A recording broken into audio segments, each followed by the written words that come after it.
With your pool, you want to start from the very base.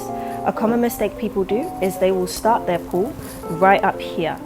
You need to pull down from the base, that's where all of the clay is, as well as in the thickness of the walls here. And you want the wheel moving slowly, your hands moving slowly. I always tell my students, you need to be bored doing a pull. If you're having too much fun, you're going too quickly. So I'm going to grab, and I'm going to have 2 points on the inside, 2 points on the outside for stability. And then I kind of just have my thumb resting. So these 2 points, cushioning the outside with a sponge to keep it moist. And you want to start from the very bottom and move your hands up very slowly. My elbows are still in. I like to have my hands touching at some point to make sure that the pressure is even. That would be the first pull.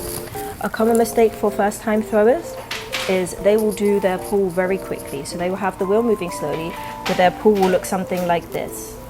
And this results in a wonky top. So one thing I like to say is we're just going to compress the rim for it. So I just pinch it and I push down with one of my fingers to just recompress the rim and make it a bit more even.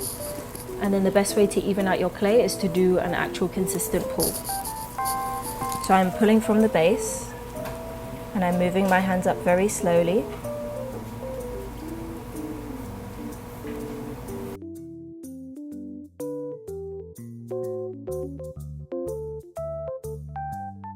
Remove that excess clay.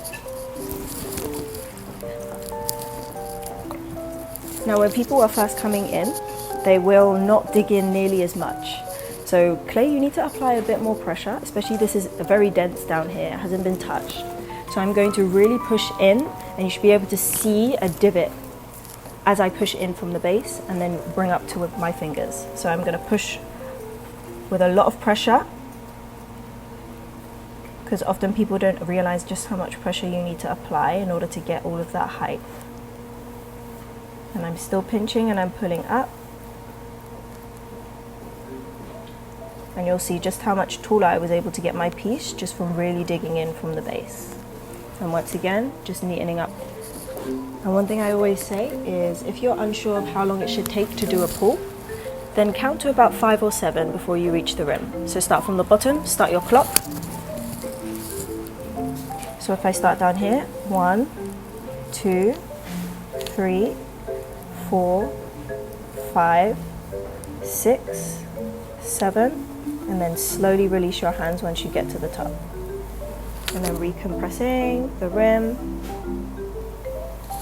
And then another trick to help your piece look really nice is I always use a wooden rib. And this just smooths out your edges to make them completely straight. I always tell my students about this because your first time on the wheel, your outsides are going to have a lot of personality. So it's nice to get rid of that with the rib. So I'm going to spin my wheel slowly. I always wet my tools first. And then keeping this flat part straight on the wheel. And I'm going to angle it to the shape of my pot, because for me this is going to be a planter. And I'm pressing up against it. And I'm following the rib from the inside to create a nice smooth finish. And this also gives you a lot less work to do with trimming and a much smoother surface if you would like to glaze.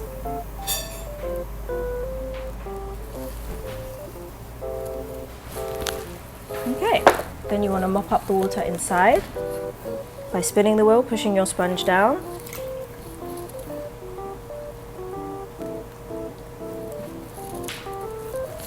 And then you would be done.